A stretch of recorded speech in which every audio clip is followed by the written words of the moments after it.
Hello दोस्तों, कैसे हो आप सब। I hope you all are doing fantastic and आप सबकी पढ़ाई एकदम अच्छे से चल रही है।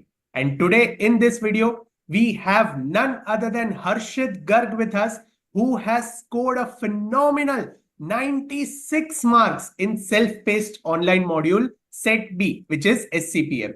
तो हर्षित, आपका ये चैनल पर स्वागत है। And my first question is कि आपका फीलिंग कैसा था जब भी आपने डेस्कटॉप पे देखा 96 marks. I think it's a record breaking score, शायद इंडिया में ये हाईएस्ट स्कोर रहेगा। तो how was your feeling when you saw that score for the first time. Sir, जब मैंने वो स्कोर अपनी कंप्यूटर स्क्रीन पर देखा था तो उस एक्सपीरियंस को मैं अपने शब्दों में बयान नहीं कर सकता। It can't be spoken in words.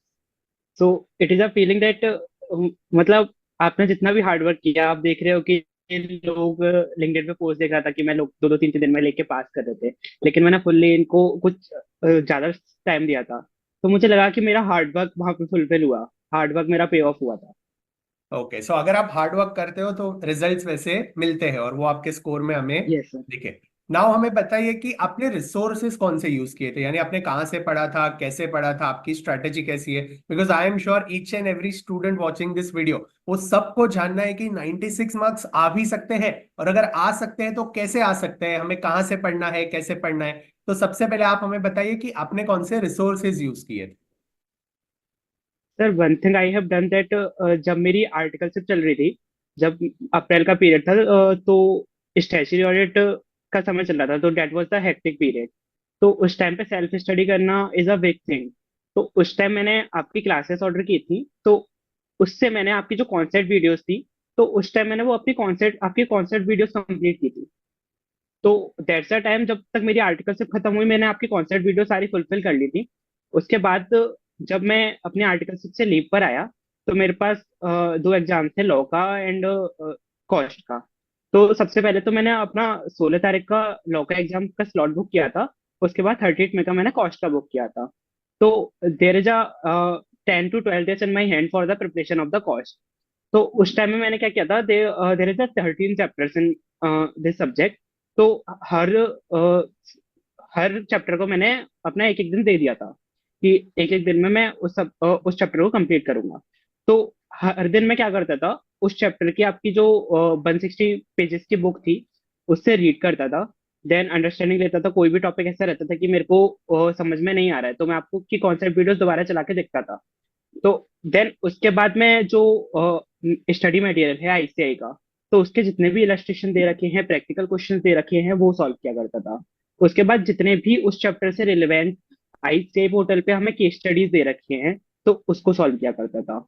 तो दैट्स द स्ट्रेटजी जो मैंने हर दिन अप्लाई की थी। और पेपर से एक दिन पहले का मैंने गैप लिया था कि जिससे कि मैं पेपर से एक दिन पहले मैं सब कुछ रिवाइज कर सकूं एक बार। और जो मैंने स्लॉट बुक किया था वो भी 2 to 5 का किया था, जैसे कि पेपर जाने से पहले मैं एक बार सारा कुछ गो थ्रू कर सकूं।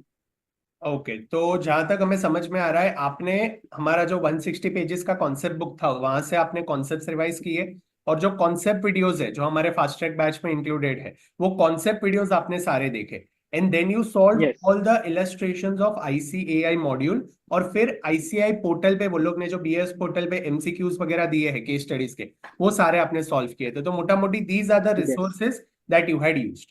अभी यस सर। हमने जो हमारा फास्ट ट्रैक बैच है, fast track exam oriented batch, इसके अंदर सारे कॉन्सेप्ट्स भी कवर करवाए हैं थ्रू कॉन्सेप्ट वीडियोस। एंड हमने सारे इलस्ट्रेशंस और जो क्वेश्चंस है जो आईसीआई मॉड्यूल में दिए हैं, टेस्ट योर नॉलेज वगैरह, वो सारे हमने सॉल्व कराए हैं क्लासेस में। तो क्या आपने वो सारे क्वेश्चंस वीडियोस देखे थे या खुद से सॉल्व किए थे। सबसे पहले सर मैंने उनको अपना सॉल्व करने का ट्राई किया था, जिससे कि मेरी भी एक अंडरस्टैंडिंग बढ़े कि मेरे को सॉल्व हो रहे हैं या नहीं हो रहे, कॉन्फिडेंस बढ़े। क्योंकि आप करा दोगे तो हम सीधे सीधे देख के उसको कर लेंगे। लेकिन सबसे पहले मैंने अपने आप देखने का ट्राई किया, देन मेरे को अगर किसी क्वेश्चन में इलस्ट्रेशन में कोई प्रॉब्लम आई, तो मैंने आपकी वीडियो गो थ्रू की। ओके, तो when you are trying to solve by yourself, तो आप कॉस्टिंग आपने पहले कभी पढ़ा है या this was the first time that you were studying costing. No, this was the first time okay, तो इन पहली बार आप स्टडी। कॉस्टिंग पढ़ रहे थे, तो सिर्फ आप concept videos and concept book के थ्रू कॉन्सेप्ट्स रिवाइज किए, तो most of the questions you were yes. Able to solve by yourself. Yes sir. Okay, so मतलब concept videos and concept book gives you a sufficient understanding कि आप अच्छे से illustrations खुद solve कर सकते हो। Okay, yes. और एक चीज मुझे आपको पूछनी थी, जो ये 160 पेजेस की हमारी जो कॉन्सेप्ट बुक है, तो अगर आप वो ना लेते और स्टडी मटेरियल में से ही पढ़ाई करते, तो would it make any difference? ये कॉन्सेप्ट बुक ने आपको हेल्प किया या फिर इट वाज मोर और less the same? Yes sir, अगर आईसीआई के स्टडी मटेरियल को हम देखें तो वो एक वास्ट सिलेबस है कि उसमें हर चीज बताई हुई है। मतलब बहुत ज्यादा डिटेल में दे रखा है कोई भी चीजें, कुछ इधर उधर की चीजें भी दे रखी हैं कि जो कि जरूरी नहीं है, इन डिटेल दे रखा है। जबकि आपकी कॉन्सेप्ट बुक में जो है वो समरी दी हुई है और मेन पॉइंट्स दिए हुए हैं कि मैं इतना भी कर लूँ तो मेरे को इन डेप्थ अंडरस्टैंडिंग हो जाएगी। तो जैसे कि मेरा अटेम्प्ट ड्यू था नवंबर में, तो मेरे पास मेरे को पहले से ही, मतलब सभी बच्चों को इतनी चिंता थी कि ये पहले निकालना है, उसके बाद ही हम दे पाएंगे। तो उसके लिए मैं ये नहीं था कि 20-25 दिन दे पाऊँ।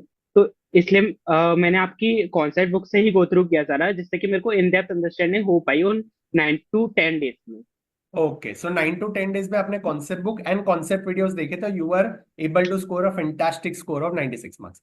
अभी और एक यस चीज है कि ऐसे भी होता है कि 2-3 दिन में प्रिपेयर करके सिर्फ एमसीक्यूज वगैरह सॉल्व करके हम जाके एग्जाम क्लियर करके आते हैं। तो इज दैट एडवाइजेबल और इज दैट नॉट एडवाइजेबल? अभी मेरे पास टाइम कम है, मेरा एग्जाम्स आ रहा है and I have no other option, तो मैं सिर्फ 2-3 दिन में यहाँ वहां से कुछ एमसीक्यूज देख रहा हूँ, इंपॉर्टेंट टॉपिक्स के वीडियो कहीं यूट्यूब वगैरह से देख लेता हूँ एंड फिर जाके एग्जाम लिख देता हूँ। इज देयर अ चांस कि आई क्लियर या फिर डिफिकल्ट हो जाएगा? तो आपका क्या व्यू है इस पर? Sir, we can clear because nominal understanding करेंगे तो वो क्लियर हो जाएगा, क्योंकि ये एमसीक्यू बेस्ड है। लेकिन दैट्स अ पेपर आईबीएस, उसमें हमें जरूरत पड़ेगी इन डेप्थ नॉलेज के लिए। तो मेरी स्ट्रेटजी वही थी कि मैं एक बार कॉस्ट पढ़ूंगा, तो अब मुझे अपना जो मेरा 4 मंथ का स्टडी पीरियड बचा है, तो उसमें मेरे को दोबारा उतना टाइम इसमें देना नहीं पड़ेगा। तो मैंने अपना एक बार कॉस्ट पूरी कंप्लीट कर ली, देन अब मैं एक दो बार रिवाइज कर लूंगा उसको, तो मेरा आईबीएस पेपर सॉल्व हो जाएगा। मेरे को एक्स्ट्रा टाइम नहीं देना। अब मैं अपने जो कि बाकी बचे हुए 5 पेपर हैं उन पर कॉन्सेंट्रेट आराम से कर सकता हूँ।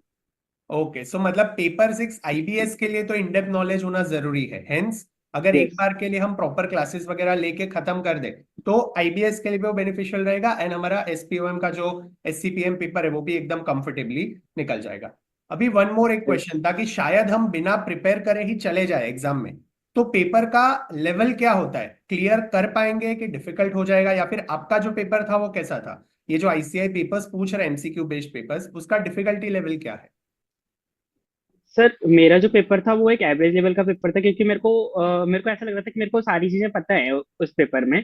तो मैं कह सकता हूँ कि एवरेज लेवल का पेपर था, क्योंकि मैंने सारी चीजें कवर की थी। कोई भी चीज ऐसी नहीं रखी थी कि मैं कवर करके नहीं जाऊंगा कि ऑप्शनल जाऊंगा।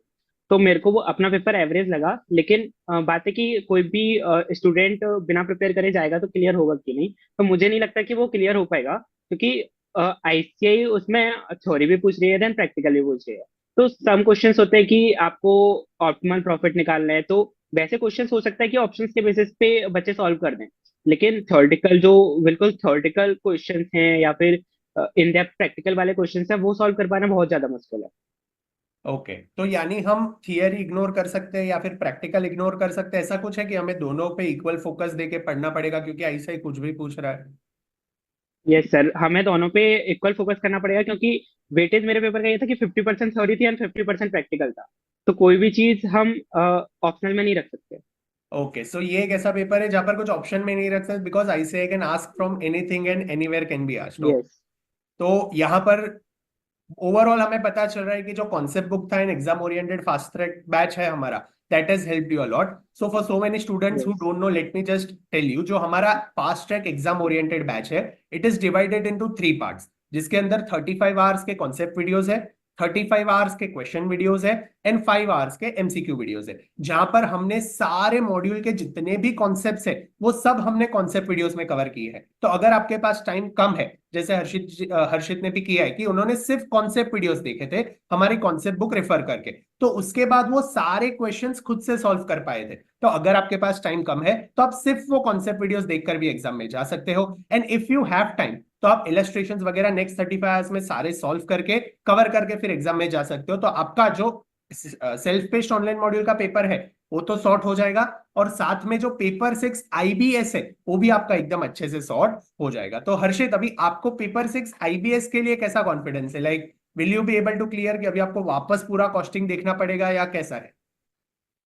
नो सर, अब मेरे को कॉन्फिडेंस इतना है कि मैं एक भी बार भी पेपर से पहले एक दो बार भी उसको गो थ्रू करता हूँ कि कॉन्सेप्ट बुक को, या फिर एक दो बार भी मैं इलस्ट्रेशन या क्वेश्चन को डील कर लेता हूँ, तो मैं उसको हैंडल कर पाऊंगा आराम से। मेरे को ऐसा नहीं है कि स्पेसिफिक मेरे को 5 दिन देने हैं, 6 दिन देने हैं। मैं नॉर्मली 1 to 2 days दूंगा, then I am more confident that I can solve anything. Okay, मतलब एक बार जब भी हम सेल्फ पेश का एग्जाम दे रहे हैं तभी अगर उसे ढंग से प्रिपेयर कर ले तो हमारा सेल्फ पेश भी सॉर्ट हो जाता है एंड आईबीएस भी सॉर्ट हो जाता है। ओके, अभी कुछ यस। डाउट स्टूडेंट्स को ये थे कि अभी सेंटर में जैसे हम जाते हैं तो क्या हमें वहां पर कुछ जल्दी पहुंचना पड़ता है, वहां पर क्या होता है, यानी they are telling reach 1 hour before, तो क्या ऐसा जल्दी पहुंचना जरूरी है कि it is not required? No, in my centre entry was started at 1:30। Okay. So but exam तो 2 बजे स्टार्ट हुआ था, तो बच्चे 2 बजे तक भी आ रहे थे। लेकिन लेट एंट्री आप 2:15 तक कर सकते हो, आपको वही 3 hours का पूरा टाइम मिलेगा करने के लिए। ओके, सो आपका टाइम कम हो जाएगा, है ना? जैसे पेपर इजी नहीं होता है तो it is better to reach early so that आप पहले ही सेट हो जाओ तो आप फिर अच्छे से पूरे 3 hours में पेपर लिख सको। ओके, कैलकुलेटर्स वगैरह अलाउड है एग्जाम में या calculator is not allowed? Yes, calculator is allowed. Okay, basic calculator allowed है। और अगर हमें रफ वर्क वगैरह कुछ करना हो तो do they provide us rough paper या हमें लेके जाना होता है, कैसा होता है? They will provide. Okay, they will provide us the paper where we can do the rough work. Okay, mobile phones वगैरह अंदर यस। अलाउड है या मोबाइल फोन्स वगैरह इज नॉट अलाउड? नहीं, मेरे जो सेंटर में था वहाँ पे लॉकर उन्होंने दे रखे थे, तो वहाँ पे लॉकर में पहले सबमिट करना पड़ता था जो भी आपके पास इलेक्ट्रॉनिक डिवाइसेस हैं, इलेक्ट्रॉनिक वॉचेस हैं, देन ही आप एंटर कर सकते थे उनके। देन उन्होंने सिक्योरिटी भी लगा रखी थी कि कोई भी इलेक्ट्रॉनिक सामान अंदर ना जाए। ओके, तो सो ओवरऑल बेसिस पे वहां पे सिक्योरिटी वगैरह है तो हो सके तो हम वैल्यूएबल्स ना लेके जाए, अगर लेके जाते हैं तो हमें यस। वो बाहर रखने पड़ेंगे। Okay, so this were the basic things regarding the exam centre. चलो अभी लास्ट क्वेश्चन। अभी सेल्फ पेस्ड ऑनलाइन मॉड्यूल तो हो गया, you have scored a phenomenal record breaking 96 marks. अभी सीए फाइनल के लिए आपके क्या एम है, क्या थॉट्स है कि अभी कैसे क्रैक करना है सीए फाइनल, और क्या रैंक वगैरह का कुछ सोचा है या? यस सर, जब मैंने सीए फाइनल में जब मैंने इंटर क्लियर ही किया था, तभी मेरे मन में थॉट था कि मेरे को एआईआर लाना है, क्योंकि मैंने काफी सारे एआईआर की वीडियोस वगैरह भी देखी थी। तो मेरे मन में था कि एक पेरेंट्स को वो वाली खुशी देनी है, तो एआईआर के लिए ही मैं अप्रोच करूंगा इस अटेम्प्ट में। तो उसके लिए अभी मेरे पास पूरे 4th मंथ है, तो उस हिसाब से मैंने अपने 3 रिविजन का प्लान बना रखा है। तो देखते हैं।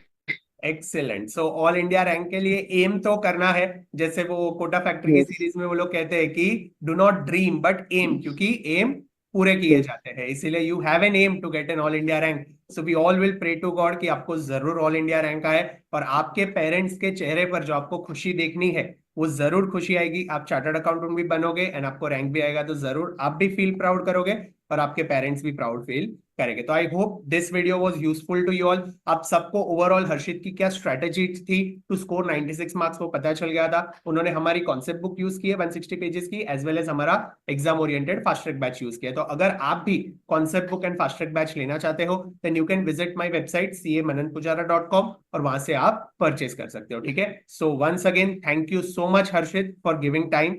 Thank you so much for coming on our channel and sharing all your important strategies to the students. It will surely be very helpful to all the students here. Thank you to you sir.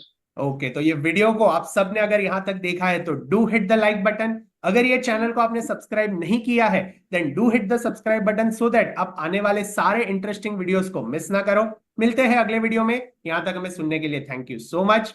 Keep smiling, be happy, stay motivated and keep studying. Bye bye.